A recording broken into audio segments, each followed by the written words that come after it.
Hi friends, welcome to pod bytes. यहाँ हम लंबे पॉडकास्ट्स को छोटी और आसान समरीज में बदलते हैं ताकि आपका वक्त बचे और आपको मिले इनसाइट्स जो सच में आपकी ज़िंदगी बदल सकते हैं। और आज की कहानी दिल, दिमाग, रिश्ते, पैसे, फेम और इंसान की असली फितरत सबको एक साथ खोलकर रख देती है। इस एपिसोड में हमारे होस्ट हैं राज शामानी और उनके साथ हैं एक ऐसे इंसान जिनकी बातों में गहराई भी है, सादगी भी और सच्चाई भी, डॉक्टर विकास दिव्यकीर्ति। शुरुआत एक ऐसे सवाल से होती है जो हम सबको अंदर तक छू जाता है। हम अपनी जिंदगी में इतने परेशान क्यों रहते हैं? डॉक्टर विकास कहते हैं कि असली समस्या आदर्शों में नहीं, आदर्शों के बोझ में है। हम अपने आदर्श खुद नहीं बनाते, हम बस दूसरों की नज़रों से खुद को देखने लगते हैं। ऐसा महसूस होता है कि हर चीज़ में बेस्ट ही होना चाहिए। डांस, स्पोर्ट्स, लुक्स, बिहेवियर, हर जगह परफेक्ट। यानी ज़िंदगी मज़े से जीने की बजाय हम बस परफॉर्मेंस मोड में फंस जाते हैं। फिर बात पहुंचती है पब्लिक परसेप्शन पर। लोग किसी को सीरियस समझते हैं, जबकि वो असल में काफ़ी हंसमुख हो सकता है। फेम इस मिसअंडरस्टैंडिंग को और बड़ा बना देता है। दुनिया आपको एक इमेज में कैद कर देती है, जबकि आपकी असल पर्सनैलिटी उस इमेज से काफ़ी अलग होती है।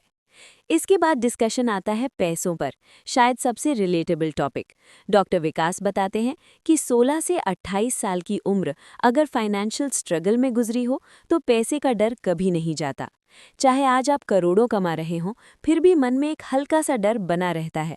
खर्च मत करो, बचा कर रखो। पॉवर्टी की चोट दिमाग में गहरे तक छप जाती है। वो कहते हैं कि स्पेंडिंग हैबिट्स कैरेक्टर का हिस्सा बन जाती हैं। किसी को 40 लाख की घड़ी असहज कर सकती है, किसी को 1 लाख के चश्मे भी भारी लग सकते हैं, क्योंकि बचपन की तंगी हमारे अंदर वैल्यूज़ बनाकर छोड़ती है। और फिर आता है गिफ्ट्स और फेवर्स का मुद्दा।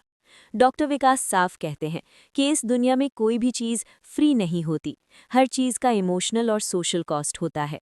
आज किसी से हेल्प ले ली तो कल उसका बोझ मन पर महसूस होगा। फिर कॉन्वर्सेशन रिश्तों की तरफ मुड़ती है और एवोल्यूशनरी साइकोलॉजी एक बड़ा सच सामने रखती है। इंसान की अट्रैक्शन लॉजिक से नहीं, जीन्स से चलती है। जीन्स वैरायटी चाहते हैं, सोसाइटी स्टेबिलिटी चाहती है। यही टकराव चीटिंग का असली कारण है। एक इंटरेस्टिंग फैक्ट आता है कि मैमल्स में सिर्फ 4-5% स्पीशीज़ ऐसी हैं जो दोनों पेरेंट्स द्वारा बच्चे पालती हैं। बाकी स्पीशीज़ में पिता जन्म के बाद मौजूद ही नहीं रहते। यानी ह्यूमन फैमिली सिस्टम खुद नेचर के हिसाब से रेयर है। फिर डॉक्टर विकास एक सेंसिटिव बात कहते हैं। लड़कियां वल्नरेबल और इमोशनल मर्दों को पसंद करती हैं, उनकी ऑनेस्टी अप्रिशिएट करती हैं, लेकिन सबकॉन्शियसली उन्हें पार्टनर के रूप में चुनने में हिचकती हैं, क्योंकि वल्नरेबिलिटी को वीकनेस से जोड़ा जाता है। कई स्टडीज़ ने ये पैटर्न दिखाया है। वो बताते हैं कि मर्दों का इमोशनल लव तेज जलता है, लेकिन जल्दी ठंडा भी पड़ जाता है, क्योंकि टेस्टोस्टेरोन डिज़ायर को तेज करता है। औरतों के इमोशंस धीरे धीरे गहराते हैं और ज़्यादा स्टेबल होते हैं। अब बात आती है शादी पर। आज के दौर में लोग इसे प्रैक्टिकल नज़र से देखते हैं। 25-26 की उम्र के बाद लोग कॉस्ट बेनिफिट कैलकुलेशन मोड में चले जाते हैं। अकेले फ्रीडम ज़्यादा, खर्च कम, कॉन्फ्लिक्ट्स कम। इसलिए अर्बन डेवलप्ड सोसाइटीज़ में शादी कम होती जा रही है। कॉन्ट्रासेप्टिव पिल्स, डिवोर्स लॉज और डेटिंग ऐप्स ने मैरिज को ज़रूरी नहीं बल्कि सिर्फ एक ऑप्शन बना दिया है। लेकिन बुजुर्गी में कंपेनियनशिप की अहमियत भी डॉक्टर विकास समझाते हैं। 30-35 साल साथ बिताने के बाद जो अंडरस्टैंडिंग और सहारा मिलता है, वो किसी शॉर्ट टर्म रिलेशनशिप में नहीं मिलता। इंडियन जॉइंट फैमिली सिस्टम को वो एक इंश्योरेंस मॉडल बताते हैं।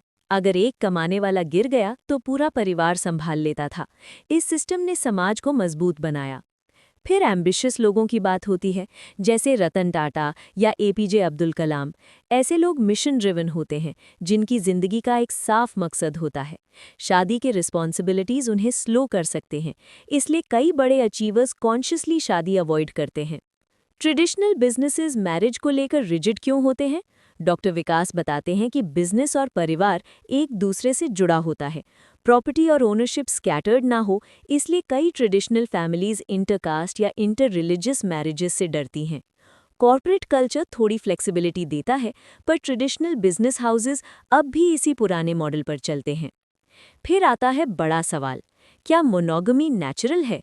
जवाब साफ है, नहीं। मोनोगमी यानी जब एक इंसान का एक ही पार्टनर होता है, सोसाइटी की ज़रूरत है, नेचर का डिज़ाइन नहीं। नेचर वैरायटी चाहता है और सोसाइटी स्टेबिलिटी।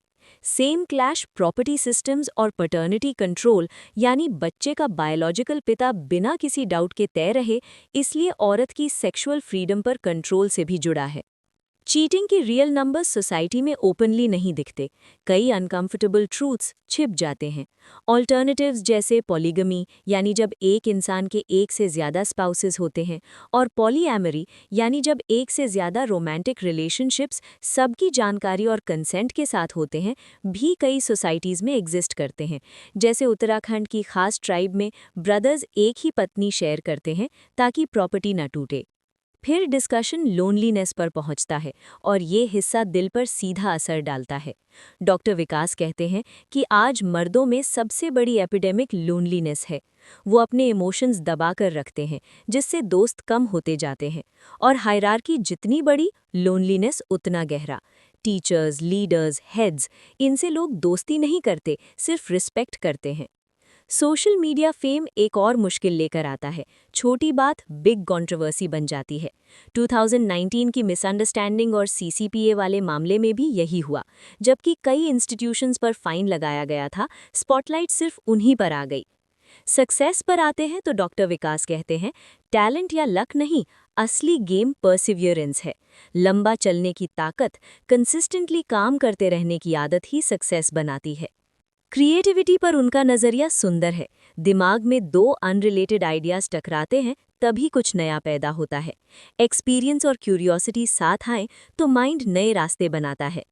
एआई के दौर में भी इंसान की इमोशनल डेप्थ और स्पिरिचुअलिटी कभी मशीन रिप्रोड्यूस नहीं कर पाएगी। ये बहुत बड़ा डिफरेंस है।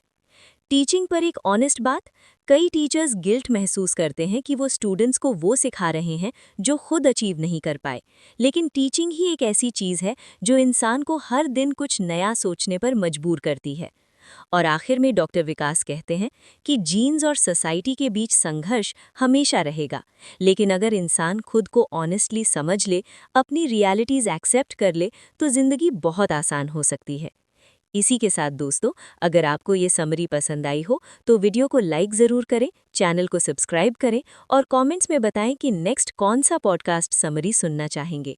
Thank you for watching. मिलते हैं नेक्स्ट एपिसोड में।